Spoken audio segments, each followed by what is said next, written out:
AC বিস্ফোরণে নয়, বিয়াম ফাউন্ডেশনের সমিতির কাগজপত্র নষ্ট করতে আগুন ধরাতে গিয়ে দগ্ধ হয়ে মারা যায় দুই কর্মচারী।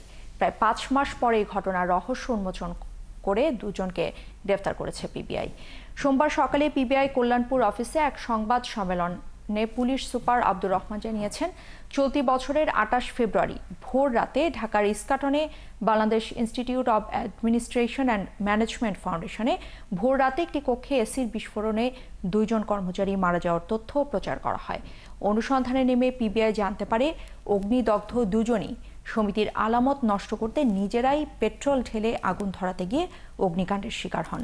এই ঘটনার সময় সঙ্গে থাকা জাহিদুল ইসলাম এবং আশরাফুল ইসলাম নামে দুজনকে গ্রেফতার করা হয়েছে।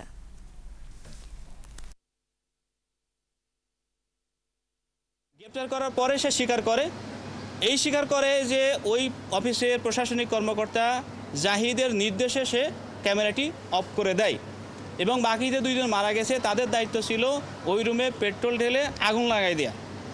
এই প্রেক্ষিতে তারা আগে থেকেই পেট্রোল সংগ্রহ করে রেখেছিল। যেহেতু ওই 2 জন মারা গেছে, পেট্রোল কোথা থেকে পেয়েছে, কিভাবে পেয়েছে এটি এবং কি পরিমাণ পেট্রোল ওরা সংগ্রহ করেছিল এইটি জানা সম্ভব হয়নি।